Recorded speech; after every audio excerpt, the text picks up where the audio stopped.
when you already know that something is a defend pre-flop, you don't have to get mad at yourself for being in the pot with queen six offsuit, right? So I do think that for a lot of casuals, a lot of their anger comes from just being not prepared enough or just not knowing enough. So that's a whole different problem.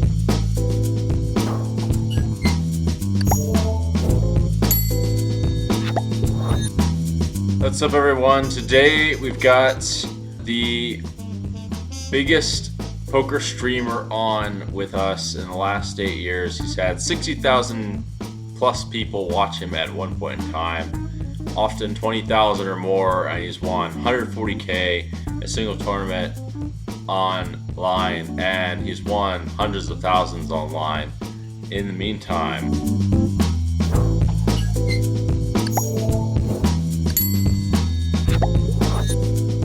What's up, Lex? Yo, what's up, Jungle? How you doing, buddy? Good. Finally got the Lex on. Been a bit of had some complicated schedules. That's late here in Las Vegas, and couldn't miss the opportunity to have Lex on.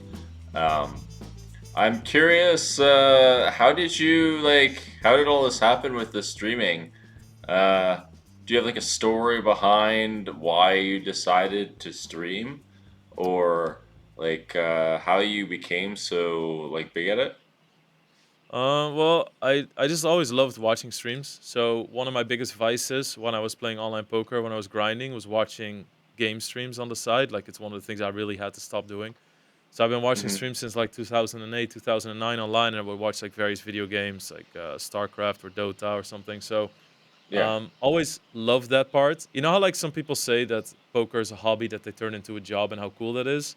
That's kind of what streaming is also for me. So first poker was like a thing I wanted to do and I loved so much, and then I went pro at it and succeeded in it, and then streaming was that new thing on the side. So I built pretty much where I was able to fuse the two and to build like one sort of super hobby that I love doing. So just always had an interest in it. Thought I could be good at it. I just liked talking. I liked interacting with people all the time. So even on social Mm-hmm. media or whatever. So then I just went for it. I was sick of online grinding. Didn't wanted to do something completely different, and just went for it in like what was it, 2015 or something. So Okay. Yeah. I mean, I remember like streaming took off. Well, I know that actually it felt like it took off relatively recently, like because of COVID, or was it always pretty? Did it like take off like not or much a bit before, and then COVID just really like put it more into the limelight? Do I have that right? I How think that did that might happen? be yeah, I think that might be like the way you and a lot of other people experienced it. I think that were people were home a lot more. Maybe they were just browsing a lot. Like that's when chess growth happened as well, right? That's when chess Mm-hmm. exploded. I do think there's like it had more eyeballs or different eyeballs on it. But at the same time, I mean, when I was streaming 2015, there were a lot less categories that people were streaming in, right? I mean, Fortnite didn't even exist yet. So, I mean, Mm-hmm. Fortnite people weren't streaming Minecraft, for instance, or all these other things. Like there weren't any chicks in bikinis. Like all these things that get like a shitload of views, wasn't there yet. So it was like people had a lot less things to pick from. So poker actually um, got a lot more viewers than it does now. And I mean, like, but it's kind of funny because like to get like 3,000 viewers now is harder than it was to get like 7,000 viewers 4 or 5 years ago. Um, and Oh, that's just really? because there's more to choose from, right? So I don't know. I mean, Jason Somerville obviously was like the first real big streamer. You had like Jamie Staples, and then Doug streamed for a bit, and then you had Parker, Talbot, Tonka. So there were definitely a lot of big streamers, and I mean, at a certain point, a lot of those guys and I were all competing, and it was just like I don't know, like everybody would have like 5,000, or So it was I don't know, it was pretty massive already in 2015, 2016, I would say. Oh, okay. I had no idea. I didn't know it like kind of shrank. That's sort of surprises me. But maybe it. I don't know. It seems like it's really alive today. Were you like? Was it hard to get? Were you getting 20,000 views straight away, or like did it take you a while to build up to that? Uh, is it still? I mean, it still thinks like it's things like it's thriving today. Maybe it like dived and then came back up, or Yeah, I think. Well, the thing I had to plug away very hard at it. So I was like, I think one of my powers is like consistency, that I can grind and I can stick to schedules. It actually works uh-huh, really well for me. So sure, when I first started, I got like 100, viewers, and I had that for like a couple months. And then I yeah, went, really, and then started to have some runs. People start noticing my channel. Would up to go like up to 1,000 viewers, and then I think like after the first 7, 8 months, that's when I started hitting numbers like 4,000. But I was stuck at that stuck. I was at sort of the 200 viewer doorstep for a while actually. So and then it just started increasing, and then I started playing a little bit higher as I got a little bit better in tournaments, and then it sort of built to where I would have like 8, 9,000 most days. But I think what's also like, if you think about like how it shrank or whatever, I think that people are also spoiled with the amount of content they have now, right? They can watch hmm Hustler Casino, and then you have like all this short form content where they can get their sort of poker fix really quickly. So I think that even though the average viewership has gone down in poker, like when I had my scoop win a month ago, I still had 20,000 viewers. So people still know where to find it, as people will come watch. But they're just like, there's so much good content out there, and there's so many things they can watch that they can just cherry pick now, right? And before it was like, okay, there's no cash game streams. That was just non-existent. So there's no cash game streams. There was no like tournament rooms with streams or doing anything with final tables. So it's just like, okay, if I want to consume poker on the internet, I'm gonna have to watch like Jason, Lex, or Tonka or something, right? Like that's kind of what the landscape was. And now it's like you have fucking Wolfgang poker with like millions of views on shorts, or you can just watch HCL or anything really. So it's I mean there's like, I don't know, like 15 podcasts that people can watch. So there's a lot more things to fill the day with, and I think that it's sort of like, people just know where to find the newest hot shit, and that's fine too. You just got to make a good show, and it's a little bit more deep run dependent now, but that's okay. okay. Very briefly, what's Wolfgang Poker? I don't even know what that is, to be honest. It's But just I'm not. a guy that makes shorts and reels, and he just sort of like has a really good way of noticing what the algorithm likes and what people like to see in terms of like dopamine hits with sounds and short videos. And he has a video that went viral with 100 million views, which is like, it's weird too because it's like the hand itself is completely non-interesting. He folds with jacks on the turn or something like that, or he gets a fold with jacks on the turn. There's like no end to the story. There's no climax. There's no sick hand happening. But for some reason, that video went viral, and then he just knows how to make people interested in 40-second poker clips that get a million views each. So he was just like, so he sort of like exploded in that sense. So it's like it's the complete opposite of the spectrum of what I'm doing, right? I'm making like long form content, sort of like hmm sit down living room content, and he Yeah. is very much specializing in short form, people scrolling on their phone kind of content. So Okay. I've never heard of it. Whatever. So tell us, what is it that you do that? How do you like capture everyone's attention if they've got all these people to like take a look at, and it sounds like it's pretty tough. I mean, I've got experience making long form content, and yeah, I know like a little bit about it and whatever. But yeah, I haven't focused full time on it. But I'm curious, how did you manage to keep improving? What are you willing to share about how to get people to click on you, or what makes your um, channel worth clicking on? I think that one of the things is I think that I am exactly on stream as I am in real life. So hmm I think that people that are watching, a lot of people see that, right? Like that they can really like when people are trying to act or they're trying to put on emotions because they think it's smart or it's a good decision, or when they're fake angry or when they're trying not to be angry. I think that people really see that. And I think with me, they know that like I don't really have a filter for my emotions. Like everything goes through. I'm a pretty emotional person in terms of like ups and downs. So I think that people like that. It also makes me sort of unpredictable, right? So if they know I'm super steady, then it might be boring sometimes. But if Hmm. I am just in a weird mood, or if I'm manic, or if I'm super high energy, or if I'm lower energy, but then I can explode when something happens, even in like a smaller tournament, something can just trigger me, or something in the chat triggers me, good or bad, you know? So I think that people like the unpredictability. And I think that, streamers come and go, right? Like most of the names that I've mentioned are not streaming anymore. So I think the fact that I'm still there, that I have the commitment to the platform, and that I've, especially when I just started, I would just go 5 days a week, like nonstop, like 45 weeks a year. I would just be there 5, 6 days a week for 8, 9 hour streams. And I think that that sort of consistency, if I show that to people and to the platform, that people are willing to invest that sort of consistency in me as well, you know?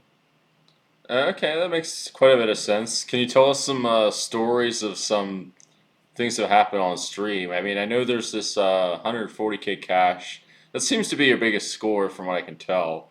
Yeah, I had. Well, that's because it's the win. I had like 180K score. I had Oh, like a 6 or 700K scores. But I mean, I don't know, man. I just tried to do things differently as well. Like I was just like, I felt like Twitch poker was a little bit tame at the start. So a lot of people were doing like these bankroll challenges, right? Like everybody was like, mhm. there were so many people saying, oh, I'm gonna go from 0 to 10K, or from 1,000 to 25K. And obviously, it's fun to watch. People love watching a journey. But I was just like, God, it's also responsible and stuff. So I started doing Blow Up Friday, and I would, and the theme was, it was 10 a.m. for me, and I would start the stream by opening a beer, and then I would do a speed run from 1,000 to 0, right? So I would do the opposite. I would show like, I'll show you how you can lose 1,000 the fastest. But then the theme of the episode, sort of like very abrasively, was I play poker better drunk than you do sober, right, to my audience. So I started Oh, doing that, and those got pretty wild, and it was just like a really good time for people to go into the weekend. So that was just something different that happened, and um, I don't know. I think I'm also willing to just make myself look like a complete fool. You know, like eat spicy stuff. I don't really have any ego in that sense.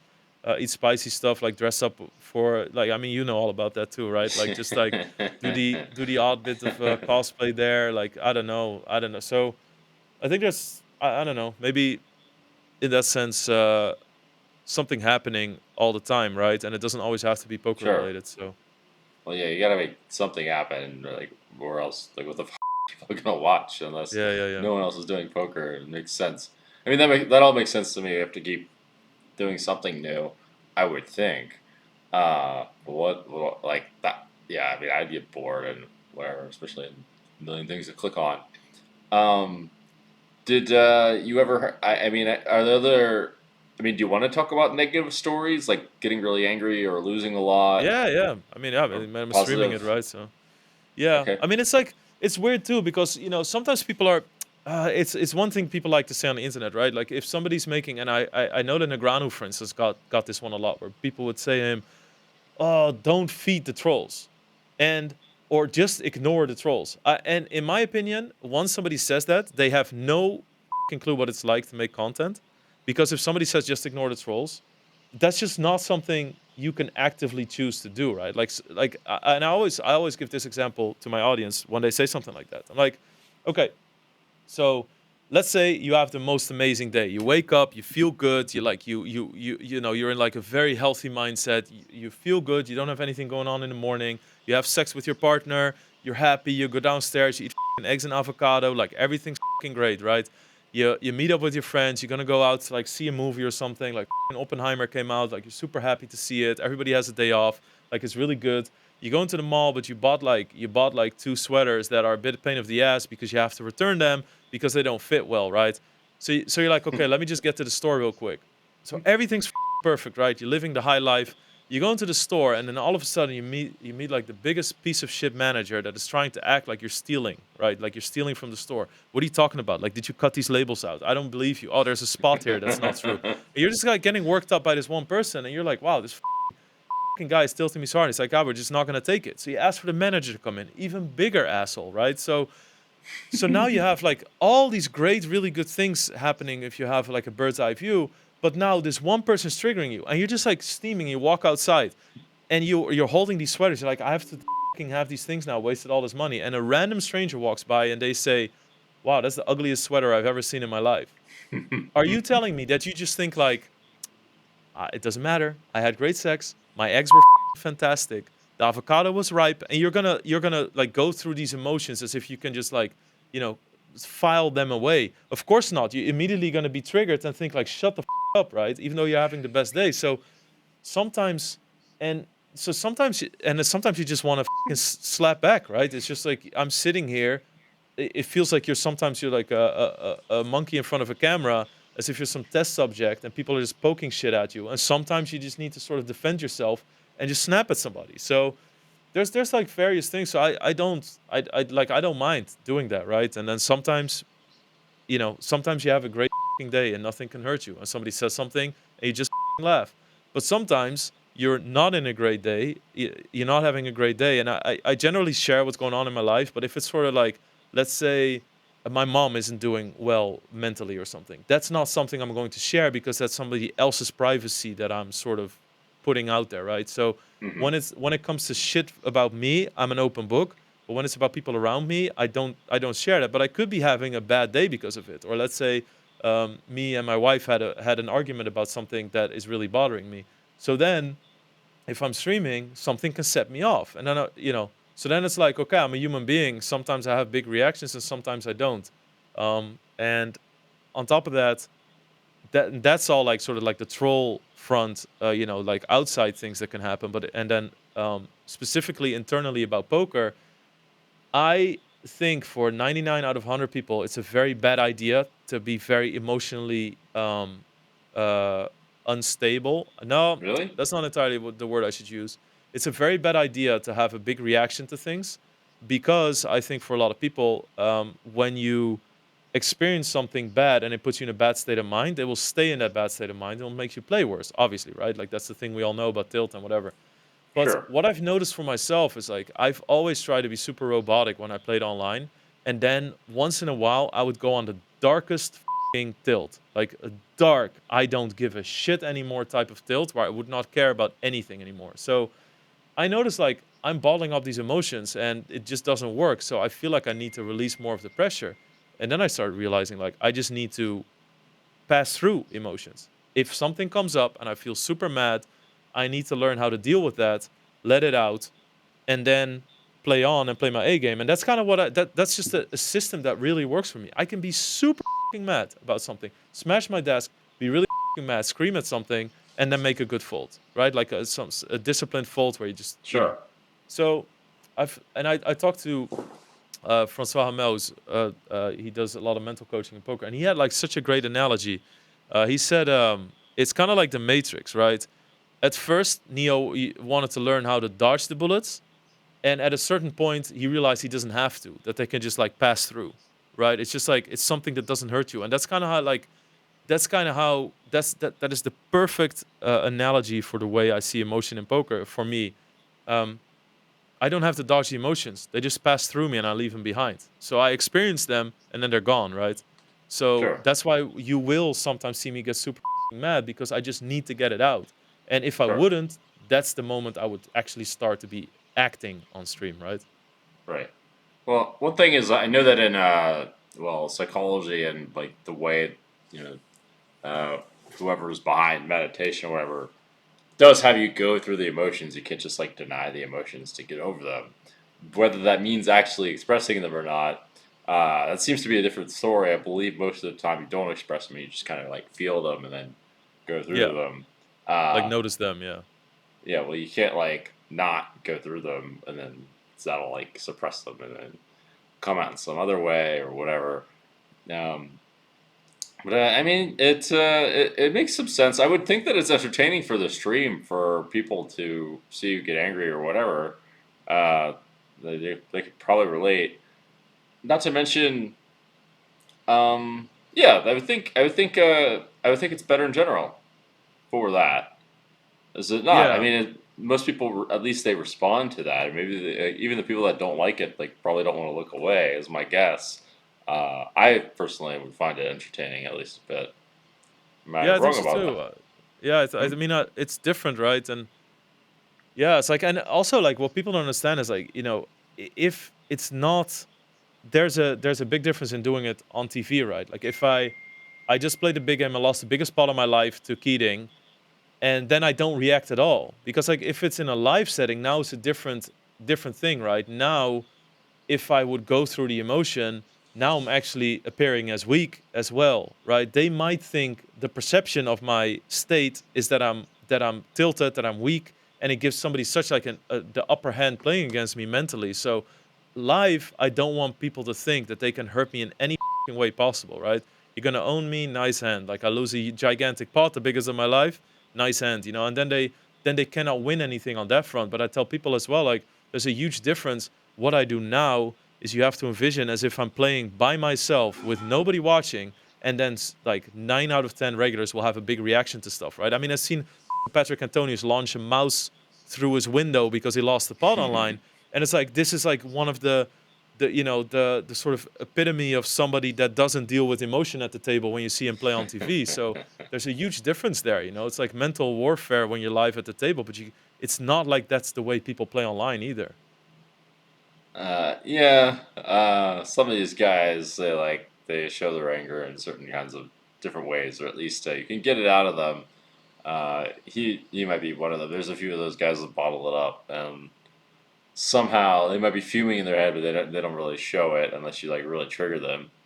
Um, I mean, there's one funny thing is I always expressed it at the table, partly because I thought it like didn't really necessarily affect my decisions, which was true for the most part. But I mean, it actually got me action because people thought like I would get really upset and I would tilt or whatever, Yeah. and they'd start thinking, "Oh, Jungle Man tilts for a while," or like that kind of thing. But I had the weird thing personally where, I mean, it sounds like you have kind of it as well, is that at least you can be really fuming, or at least were really filming, and then are able to make like a stoic choice shortly after. Um, and I personally, at least while angry or like coming down from anger, still could make like sound decisions. I mean, it doesn't like have to last all that long.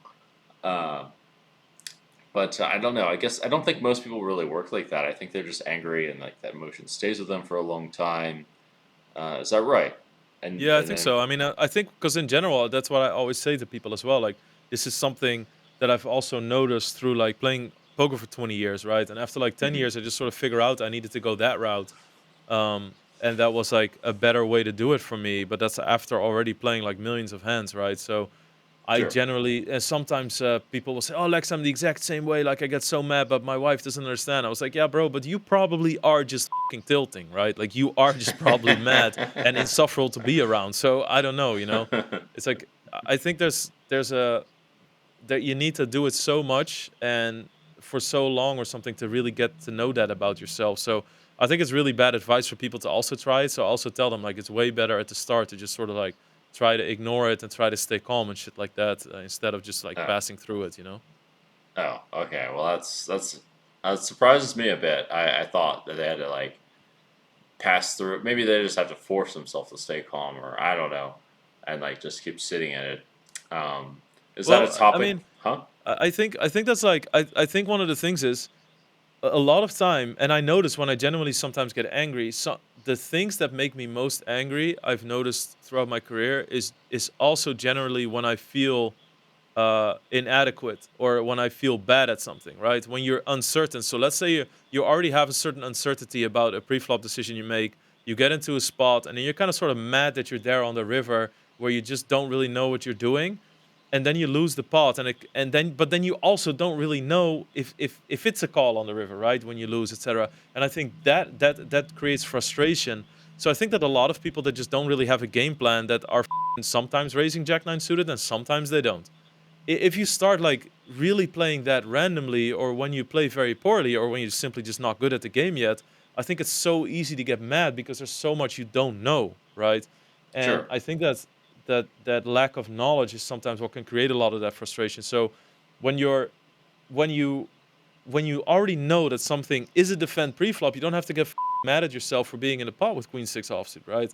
So I do think that for a lot of casuals, a lot of their anger comes from just being not prepared enough or just not knowing enough. So that's a whole different problem.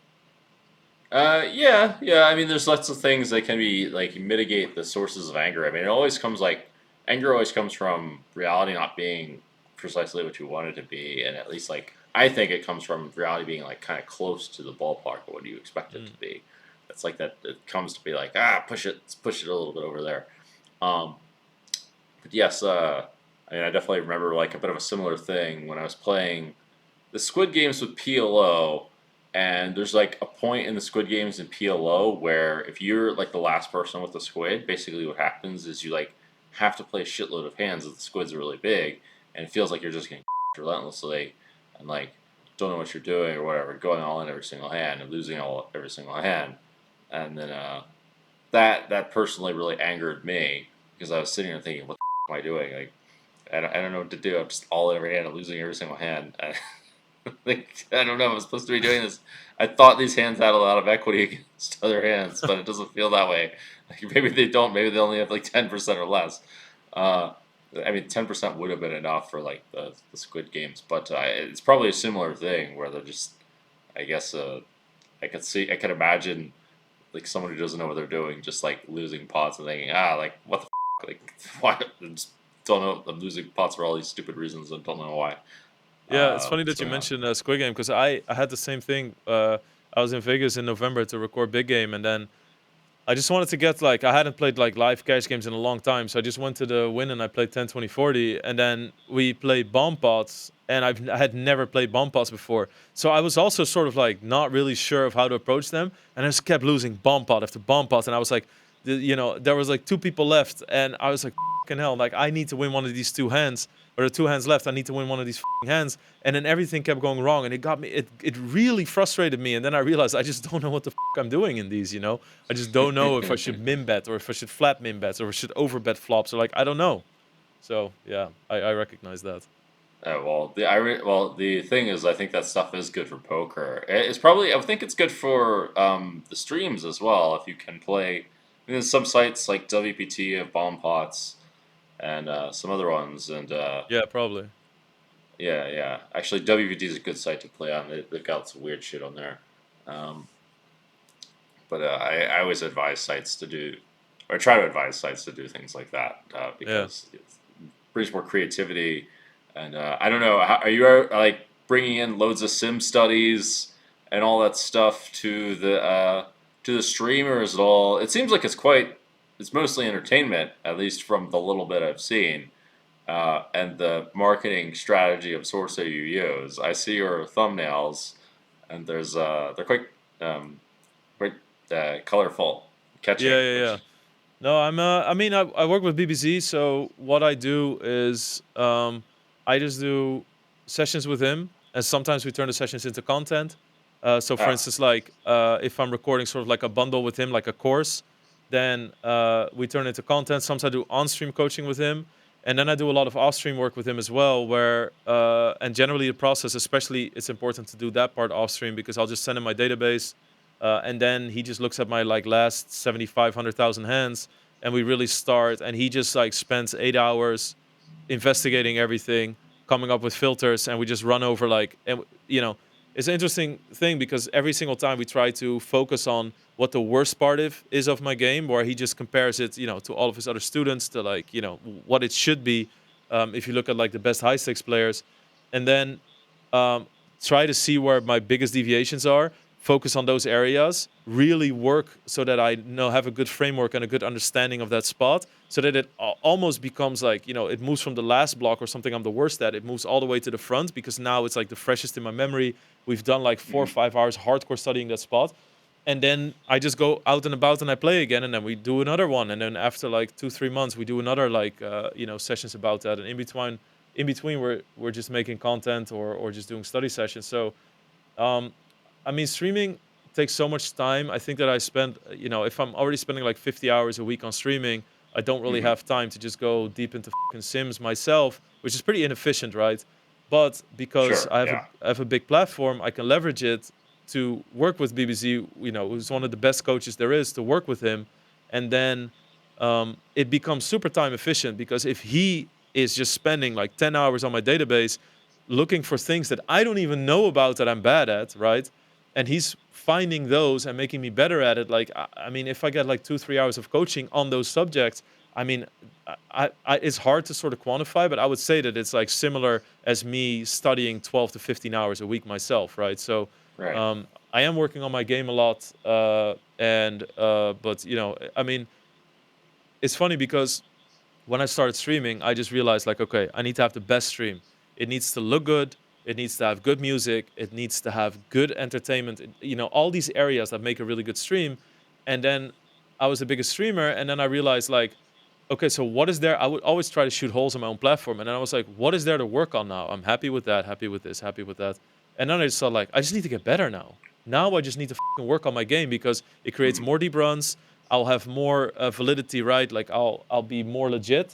It'll be less stressful, so it's good for continuity. So more runs, more winnings, whatever. So I just figured like that's just the most important thing to do. So then I just structurally started working with a coach and just got a lot better. Well, it also makes sense to record the process. I could see how that could be content to see the process of how you're improving, because then that can create more aha moments with people who are trying to get better, which is a unique kind of emotional experience. It's kind of hard to facilitate that. Mhm. And I have a bit of a question. You know what? I know that BBZ is a coaching platform, but I didn't know BBZ himself actually coaches. But it Mhm. sounds like he's actually pretty good. Like, is he like what is he crushed high stakes or what? I've never actually heard of him, but Yeah, there's he's played high stakes MTTs. He's like 3 or 4 times elite in sitting goes and stuff. uh, So he's a math wizard. So he's just the kind of person that when Pluribus played the heads up games versus Doug's crew and stuff, mhm. the heads up games, he's just like he's the guy that will spend 5 days, 16 hours a day, just plugging all the hands in solvers and researching what Pluribus is doing, and then trying to like Whoa, come up with conclusions, etc. So he's just like he's the person I've never talked to somebody that is so aware of how solvers approach spots. It's fucking unbelievable. So really? it's just crazy. Yeah, really. He's like he's like fucking, and it's always on the money, right? Because we're just like talking about a discussion and he's doing it on stream, and we're just talking about a random subject, and I ask a question, and then he will say, I could see solver approach the spot like this and pick those group of hands for that, and we just generally want to XYZ, and then it just comes up and it's like, yep, there it is. So he coaches like 40, 50 students a week, Oh brings wow. out bundles, they do seminars, etc. So it's just like, yeah, I mean, I'm not even trying to plug it. I'm just like super excited when I get to talk about it because every time I talk to him, I leave with a holy shit, I can't wait to play again, right? Sure. So it's just been the best experience really for me. Oh wow, I didn't realize he was like that serious about it. I mean, that's uh, Yeah, that's a yeah, lot of that's a lot of stuff. That's yeah, really, I mean, yeah, if you're working that hard with the solvers, you're gonna know your shit for sure. yeah. Uh, okay. I mean, he's working that hard with the databases too. I mean, I'm curious. Did you guys work? You guys did work a lot on these MTTs and stuff. But did you guys do much stuff with ICM as well? Because Yeah, okay, yeah. because We did ICM as well, especially because he has a sitting up pass, etc. And obviously, like ICM is just a very important part of the game. So, and I feel like ICM, there's if you start studying, if you immediately bring in some ICM, you also have the area where you can punt the hardest, right? Like on big final tables, etc. sure. Um, Mistakes are very costly. So yeah, it's something that I've done a lot of work in. It's actually for a while I felt like how when because generally I play a lot of tournaments on my stream that I feel like I'm not plus EV in. But Really, let's say you look like at a 10K buy-in, right? you do. Like that's Yeah, surprising to me. It sounds like if I don't know. It sounds like if you're working that hard at it, like I don't know, like if there's enough soft spots. Like I guess 10Ks can be tough, but it seems like a lot of yeah. 10Ks are But soft. I mean, like, okay, so in some 10Ks, I'll definitely be plus EV, right? But let's say like the toughest 10K or like some 3K side event in Scoop that gets like only regulars or something. If I play those games, but then I know like I'm at best, like let's say I'm break even, right? But then let's say I think that everybody always sort of like estimates themselves to be a bit higher ROI than they actually are. Oh yeah, So, yeah, so let's say in a game where I think I'm break even, let's say I'm losing, like let's say I'm 0.95. So if I'm 0.95, then I think, okay, on a 10K, that's $500. But then I think, okay, $500 is almost like a marketing spend for me to play this on stream because I'll get 2,000 viewers more, and if I make a day two, then I get to like a 20,000 viewer stream. So that $500 is like easily spent, right, on marketing. So and then sometimes I'll only play those tournaments, or let's say I've either max late reg 25Ks that are overlaying. Now I get a discount as well. Plus I only have to play 16 big blind poker, which I'm pretty fine at. So, but in those fields, when I play them and I feel like I'm like break even at best or whatever, I feel very confident at my final table game, right? So I've done a lot of final table work and stuff. So I actually, when it gets to I could have a starting table and think like, Jesus fucking Christ, they're just like destroying me, or they probably just grind me down and know all this stuff that I don't. But then we get to a final table and that feeling goes away, where I'm just like, okay, now I feel like it's actually a level playing field. So yeah, I put a lot of work into ICM, but I mean, yeah, clearly still shitload of more work to do. But yeah. Yeah, I mean, I would just think it would be great streaming content just because, or that's educational just because of it. I looked at like some ICM spots like a little bit, and it was far more complicated than I thought. There was really some weird shit in there, like some big overbets with like specific hands. To like really get it right, even with like conservative stack sizes because just really like unusual reasons and I that's like an area where it would be a lot harder to predict what the solver would do in a lot of different spots. I feel like, Yeah. and there'd be a lot of interesting things. Like I think it's like not that hard to predict what it does at just typical cash games, but yeah, once you start like messing with the stack sizes and the payouts and all this shit, then probably like it'd be really like yeah, if you know your shit for all that stuff, that's really how you'd crush tournaments, I would think. Yeah. Do you when you play live games, right? Like in the live games that you play in, do you ever do you go back and run hands a lot, or is it just so person specific because you play against the same people a lot that it's all about like how you feel about that hand in the moment and a strategy for that specific player? So there's a few things I do. To be honest, like a lot of the sim stuff really for me is just a baseline to see like what the base strategy is going to be, and it doesn't exactly apply that much for a lot of live games that are like on stream, for instance, or once we throw in like the Squid Game. There are some things you can do for the Squid Game. However, people's strategy is you have to use more like heuristics to apply to people, and people do certain things. I find in live and in poker where you kind of just you don't throw the theory out the window, but you use the theory from the baseline, and you just like you cannot really listen to GTO that much based off of certain population things that are going on. So the answer is if I don't know if something's GTO appropriate or not, or if I want to see the right size for a spot, yeah, I'll go back and check. But it can be a bit misleading when you're playing against like VIPs or whatever that have like whack as ranges, or people that have like whack as ranges when they shouldn't, or like playing like way more hands than they shouldn't because it's deep cash and they think that they can play loads of hands, but it's not really how it works. So I do, but it's more like I just use it to try to understand things, and it's mostly applicable when you're playing like very competitive, tough games. In which case, Mm. you have to use the theory, but most of the time, it doesn't really apply. Yeah, it's funny that you say that because like sometimes people in my stream will ask like I will talk about a concept, right? And they say, "Oh yeah, but that concept is useless for me because I play mid stakes or below stakes." And I always give just what you just said there. I always give the example of like, yeah, but if you're gonna deviate from strategy, you need to still know what the strategy is because then otherwise you're not deviating from a certain central point, right? If you don't Sure. know what the strategy is, then you're just in la la land and you're both just clicking buttons, right? You just need Yeah. to know where to start. Also, like if you then ever end up in a tough game, or if you want to move up stakes and you haven't studied that strategy ever, you need to start from scratch. So I mean, if you end up being in a game three-handed and you don't want the game immediately to break or whatever, and you're just grinding on with three people to like make some other VIPs happy, then I can imagine like you don't want to get chewed up, and then you revert more to the strategy that you study. Yeah, yeah. I can give a couple examples where you apply a theory or there in a certain kind of way. At least there's one general theme of an example. There was a guy, I think his name was Steven, I don't remember the full name, made a video on Run It Once about what to do against like a VIP's range, where their range is far wider than what you think in a few different spots, and you've got like your tight range or whatever.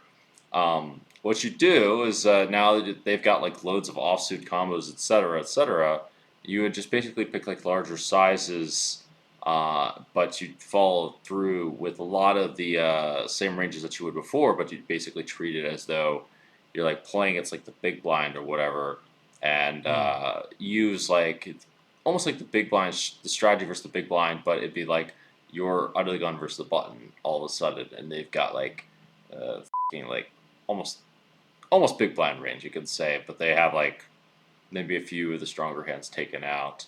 And you can, I mean, if you really want to put in some work, you can like kind of create the sim yourself and see what it spits out. But it creates similar results as like you can use other situations to um, like approximate roughly what you're supposed to do. And if you don't know what you're supposed to do against the big blind or against wider ranges in general, if you have no baseline for that, then it'll be far harder to play very effectively against those stack sizes, Mm. or excuse me, those not those stack sizes, those kind of ranges. Ranges, yeah. Mhm. That's interesting. That's interesting. I can't. It must be tough too. I guess. I guess. I mean, a lot of those live games. I guess it's just you also. It's almost like old school poker, right? You just sort of like get better while playing as well, because you just get to spend more hours playing with those guys or playing with a VIP that plays crazy. And you just need to play some hours with him to sort of get a feel for it. Sure. Uh, and I mean, it's important to note where I think there's a few weird things where if you understand the theory a bit more, you can know where it's very easy for people to really be really wide in some spots. That's one thing I really personally pay a lot of attention to is like not just okay, are they likely over bluffing here, but like how likely are they to show up a lot more combos than they're not supposed to here because they require more discipline in their actual game um, Hmm. to like not bluff with a lot of these combos. Whereas in other spots, it's like, well, how likely are they to like reverse engineer the spot and like have a lot of the weird ass bluff combos in a spot where it warrants it, and where if they're not going to do that, then you don't need to worry about protecting your range or anything like that. But a lot of people bluff a lot more where, or be even like sophisticated players will bluff a lot more where they have the tendency to try to exploit, and there's just so many opportunities to exploit. I mean, I've made this mistake too, where they just like find a way to over bluff because they have to continually like hand cherry pick their bluffs, or else they end up bluffing way too much because they have like so many different combos to choose from. Hmm. Um, yeah, I've seen like if you ever played with Roy Cow, he would be Oh like yeah, a yeah. great example. He's just like bluffing all the time, and he just like picks. If he has too many combos, he'll find them basically. Yeah, yeah. Plus, you don't have the value bets to offset them with, right? Because the value bets stay the same. Because you'll Yeah, have the strong hands, but then if you mix in like a shitload more bad hands, then you can't just like bluff with all your bad ones, because then you just get melted. yeah, 100%. So how would you? I'm a bit curious. Like, how good of an opportunity do you think streaming it, or how good it seems like it seems like you're crushing financially with streaming. That's what my guess is. But you're also putting in shitloads of volume and work. Um, is that true? And also, can many players themselves? Do you think it's like a reasonable opportunity these days for poker players to do? Is Yeah, there? it's funny. Yeah, I actually do think so. I mean, if you look at okay, so for instance, Giraffe Ganger, um, he started streaming seriously. I would say like a year and a half ago, and he's one of the biggest now. And Mhm. he gets really good numbers, gets a lot of people watching. He's a really good streamer, and he still gets to play really good poker online. Obviously, if you're one of the best, it's a little bit tricky because people. I mean, it's just an unfair battle, really, when you're playing people, right? So the only thing that somebody that's good has to do is open my stream, and not only do they see the hands that they normally don't get to see, they also hear me explain the spot. So if I don't understand a spot and I'm explaining it completely wrong, they can just like make a note and apply that to all these different situations. So if you actually play a 5K or 10K with me and you're on the same table, you can have a list of notes on stars that's that fucking long, right? So Yeah, sure. you can just write the full strategy. So there is a big downside to it, but I do think there's also an upside. It makes playing more fun, um, and I do think it forces you to play your A game as well as you can. And I think that, I mean, there's obviously like there can be really good financial benefits from like sponsors sites, because there just aren't a lot of people that are willing to hack it, that are really trying to push hard, that are good enough in poker to make it interesting. But if you do burst through sort of that barrier, you can just make a lot of money, because it's very valuable, because there just aren't that many people. And in general, there seems to be an expiration date on how long people can make content, right? Because they get tired of being in the spotlight, they get burnt out, they're for whatever reason just not managing their energy and their consistency enough. So you become like a pretty sort of rare, scarce commodity to for sites. So yeah, I think it's a honestly, I think it's a great choice for people that like to sort of like chat. And I mean, if you just have like some, if I don't know, even if you're really fucking good, you can get a lot of viewers. If you, but you have to work on it, right? It's not something like, there has been plenty like really good high stakes players that would just like pop up a stream and they get 100, 200 viewers. Is because like you Really? need to really build and invest in the platform as well, and then you'll grow. But it takes commitment, and it's going to be like months of work. But yeah, I do really think that it's a good tool for up and coming players to make good money and be Uh, successful. well, it sounded not very easy, to be honest. It sounded like pretty on a category of like 1 to 10 kind of difficulty. Sounded like over an 8, is what I Yeah, would think.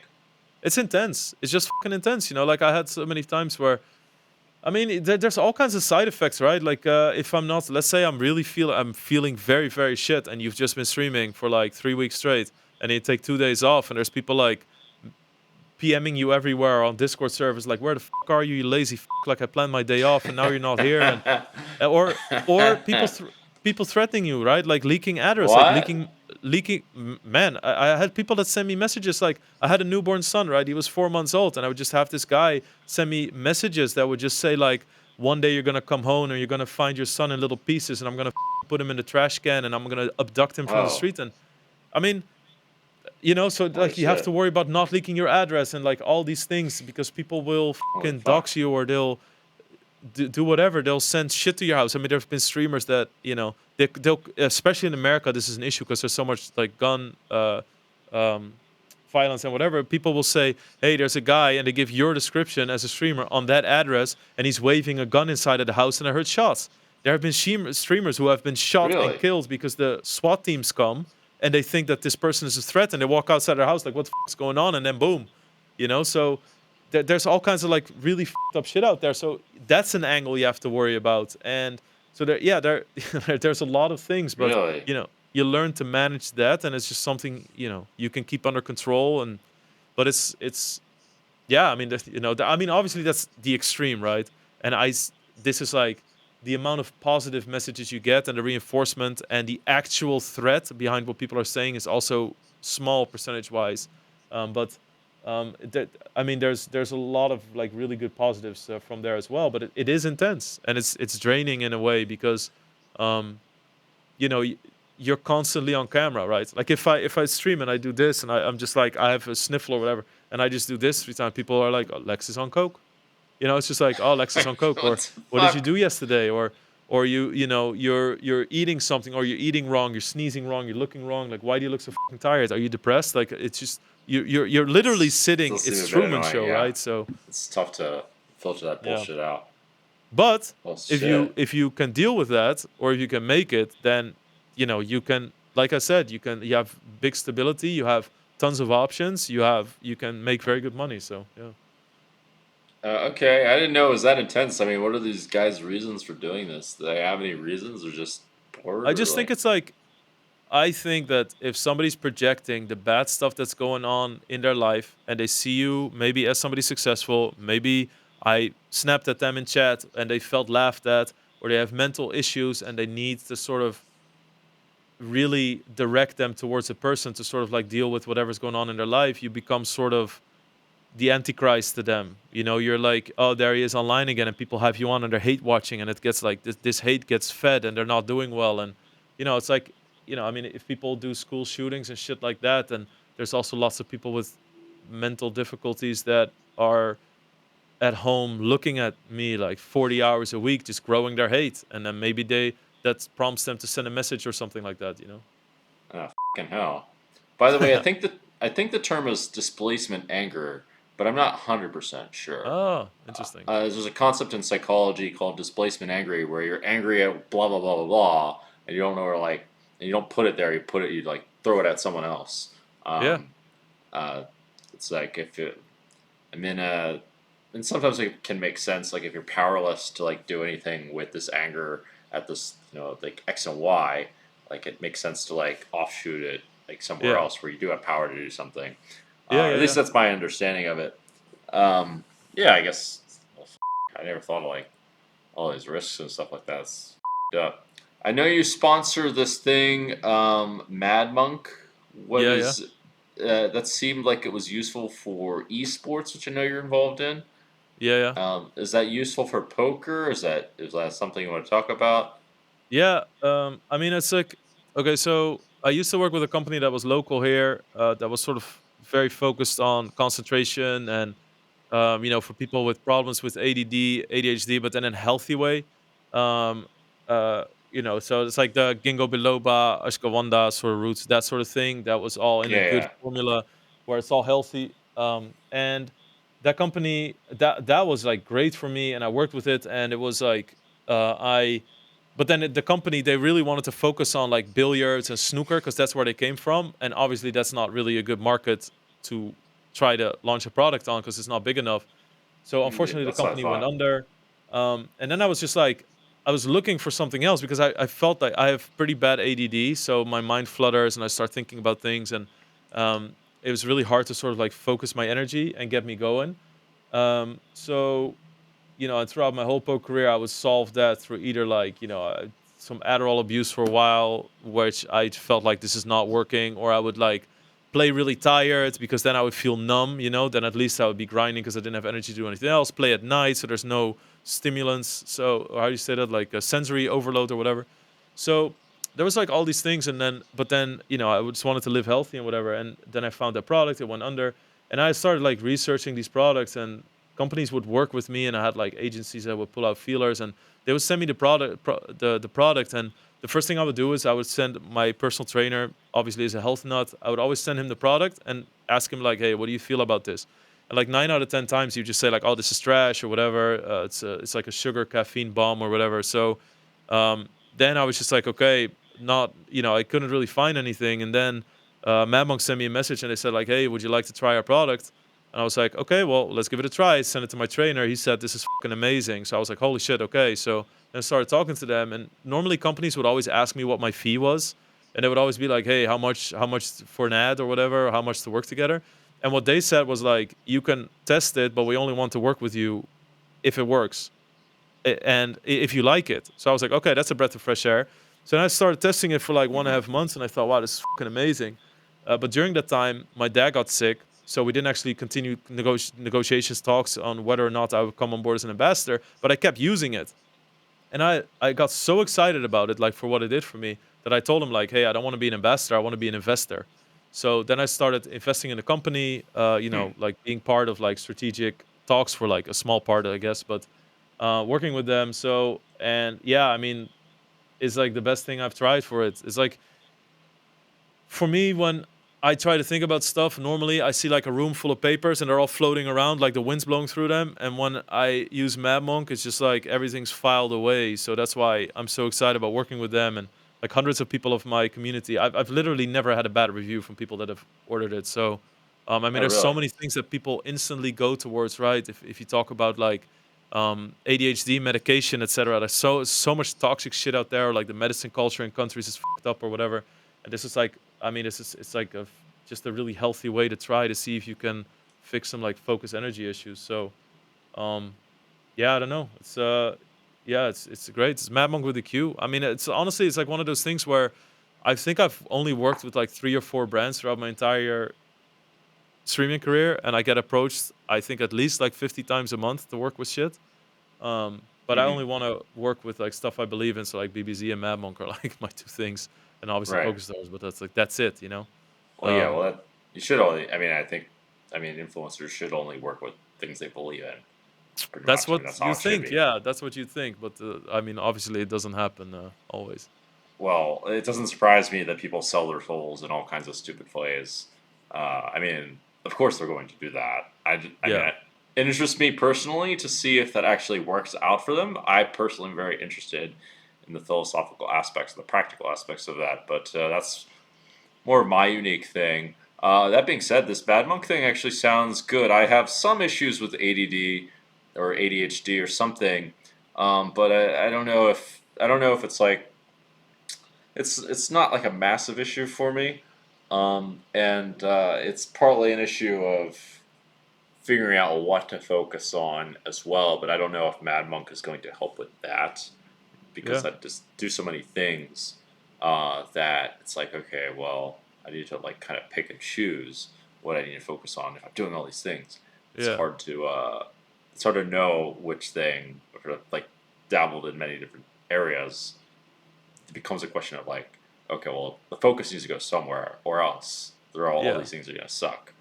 Um, I always think like whenever I do something, I need to be able to. It needs to support the central thing of what I'm doing, right? So if that's why with the coaching, it makes me better at poker, makes my product better. But now some of the coaching I can turn into content as well, which really helps my stream and adds like a different angle to it. But if somebody would want to start a YouTube series with me that is something completely different, it just doesn't support the rest, right? So then there's no, it's sort of like a waste of effort. You can't. I mean, it's just like let's say you play online. It's almost impossible to be elite at tournaments, sit and goes, and cash games at the same time, right? You just need to pick and sure. choose. There's like 10 people in the world that can do that online. Um, that you see like play like sit like 100, 200, 200, 400 on stars and also play 10Ks and 5Ks and crush them. It's like you just don't see people really doing it that much. So you just need to pick. And I guess it's the same thing with projects, right? If you have like a million different things going on, and they're all going to be 55%. Yeah.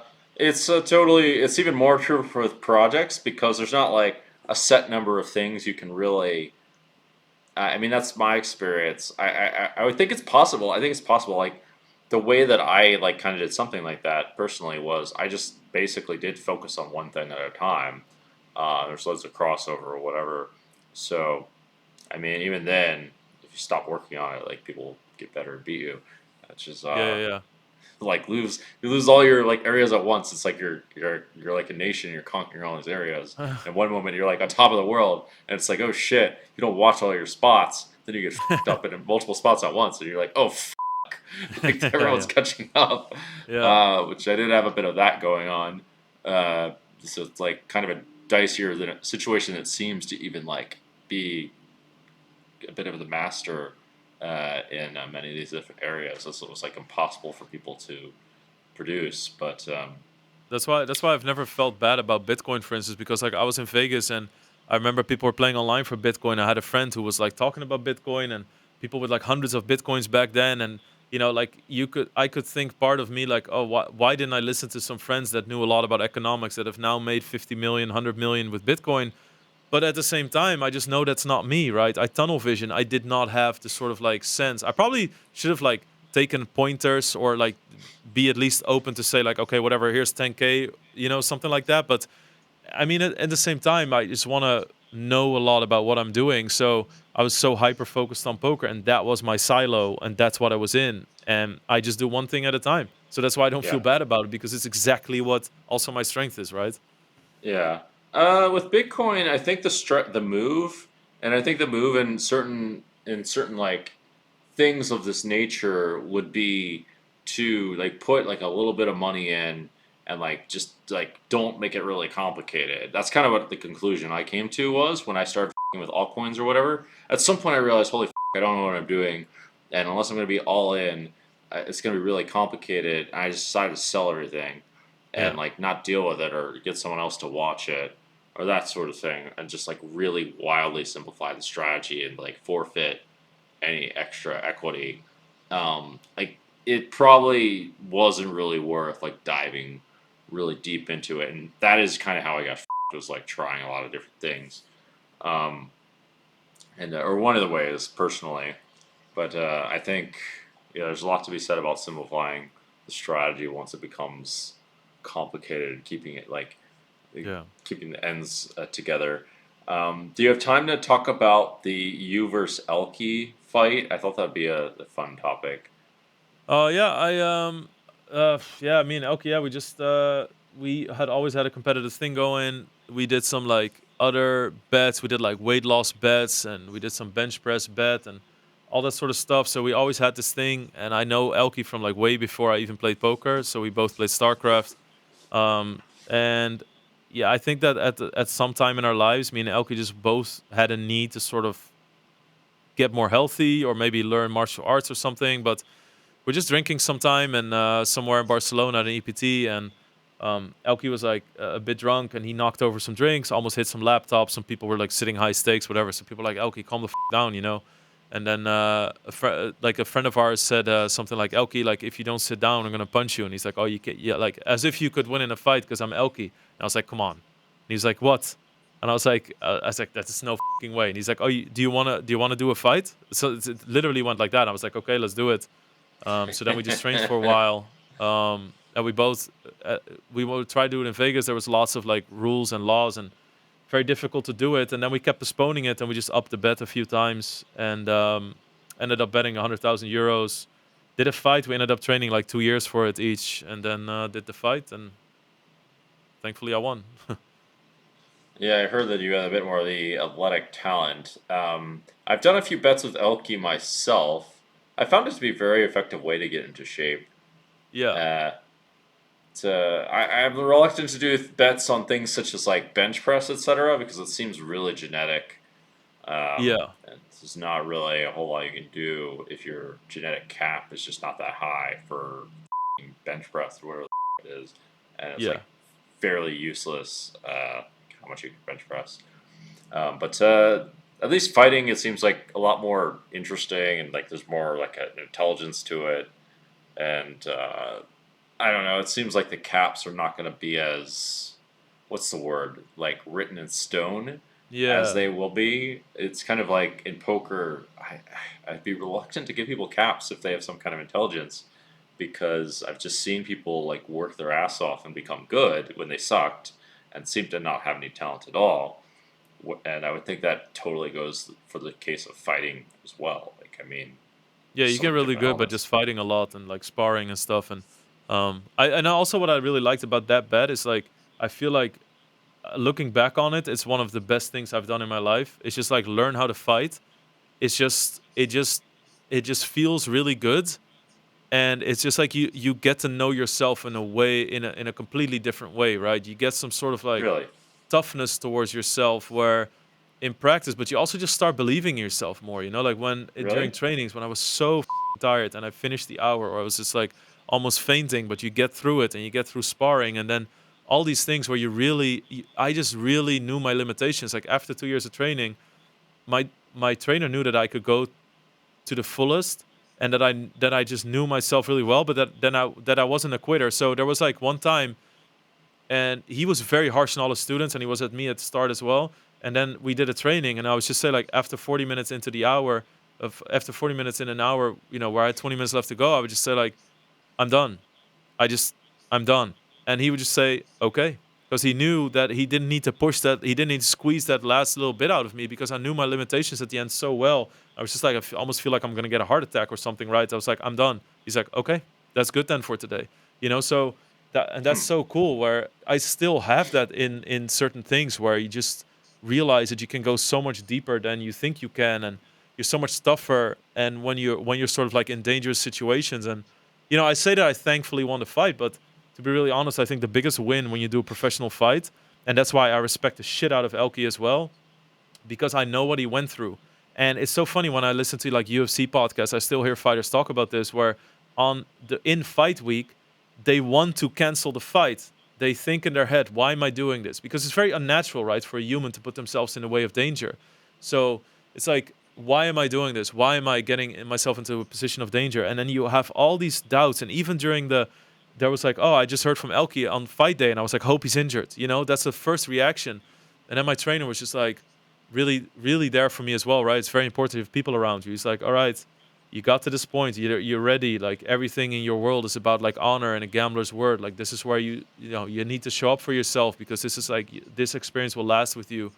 You need to be there for yourself, like that sort of thing. And then slowly you get ready to just not be ready, but accept that. And then that whole process towards the fight, I know that Elky went through that process, right? Mentally, all the questions, all the doubts, and he still went to the ring and fought, and then got knocked down and got up. So he didn't even choose, like, he could have just like wobbled his way out, and maybe he would have, but like without no choice. But he didn't, and he really tried to like continue to fight until the knockout. And then it's just like I respect that so much, because I know what that went through. And so many people that haven't fought or are just like looking at fighting think that the winner is the one who you respect, but it's actually the win is when you get into the ring. And then some people are going to kick my ass, but the fact that you conquer yourself and you conquer your mind and you just go in there and do it, that is like that is, man, I would really I would really suggest to everyone to do some sort of professional fight in your life, because that is one of the most enriching experiences I've ever had in my life mentally. Okay, that's interesting. I mean, I was wondering at the practical aspects of fighting. I wanted to learn for the sake of, I had this idea of like, okay, poker teaches you something when you learn it. You learn how to critically think. You learn how Yeah. to like work through all this bullshit of like things going bad, blah, blah, blah. Learn how to persevere. Like it literally trains those character traits. And apparently in Positive Impact, one of the biggest things that does create this impact is sport. I presume for these reasons, because it, play one game and now the skills transfer over to another game, and like what's a game, or building a company, is that a game? And I would think that in martial arts you like learn to discipline yourself, etc. But okay, if there's like some more practical aspects to it as well, it makes me more want to do it. I wanted to learn how to fight, and I mean, I was like having the tendency to like confronting some shitheads as well. So Yeah, I mean, it's it's also just, and this is not like some tough guy thing, because the funny thing is, I truly feel like the moment you learn to fight is the moment you almost never have to do it anymore. And that's one of the advantages of fighting, because like you just get like this calm in situations where, even when, if we went out and there was one time like, if somebody's just like gets really tilted at you, or they're looking for a fight or whatever, if you try to diffuse, and obviously I always try to diffuse, but if somebody notices from your calmness in that situation, where it's like this person is also okay with it and knows what to do if it does turn into a fight, that just makes you not the target to pick for somebody that's looking for a fight, right? Like nobody right. wants to pick a fight when they think they could lose. So you just get this certain calmness in your attitude when you're in situations that could be dodgy otherwise. So it's like I've noticed it in private games, right? When somebody was like, when they couldn't win it in the poker angle, and they would start saying things, and that it would create some sort of like uneasiness within me, because like this guy's like a tough guy, or he's some muscle guy for somebody or whatever, and he would be saying like, hey, shut the up, like I'll see you downstairs, like that sort of thing. And that stopped the moment where where after I had the fight, or at least already when I started training and stuff, that stopped, because they either knew, or just from my attitude they would just see like that it just had no effect, right? Just like, yeah, who cares? Because like, and one of the things that you learn when you learn how to fight is also getting punched really isn't that bad. You get punched and okay, you're fine, or okay, your fucking nose hurts, who cares, right? And there's a new day and it doesn't matter. And it's like that sort of that build up to a fight where somebody physically attacks you, or the impact of a punch, it's just like, it's jarring, right? And if you went through that experience a few times in training, and you're like, it's not too bad, and this is how I defend. Oh wait, I can punch back, or I know that I can take that. Like that whole sort of like belief in yourself, and then knowing that you can retaliate, and then the confidence that it gives you, it just means that you never have to do it again in most situations, right? Unless you, like, mostly if you don't look for it yourself, you just don't have to do it anymore. Oh, okay. Well, yeah, a lot of this makes sense, and it is a bit relevant to me, partly because I'm playing in Bobby's room. These like large mixed games where there's like massive egos are being thrown around. There's definitely been some confrontations of sorts. I mean, the staff has come in and said, like, you guys need to stop. Like, showing, I've like almost gotten thrown out. I was like, I've tried not to get thrown out, but I've like made some aggressive gestures, and I don't know. I think these guys are mostly full of shit. And like I also kind of know what people are capable of, and can be a bit of a weirdo when I can be almost psychopathic in a way if I think that people will think certain things. And I've been in a couple weird situations. Not really like, I guess I haven't been in like a real fight, but I've been in situations where, well, some like military type training camps, like that kind of stuff, and like guessed of like the psychology of like other of the people running the camp, and like figured out like these guys are not going to like push us very hard, where they play various psychological games, and they make it seem like things are really tough, but they're just not going to go to certain places. It's like really obvious. But I did end up having my hands with third-degree burns in one of these places. It's one crazy story.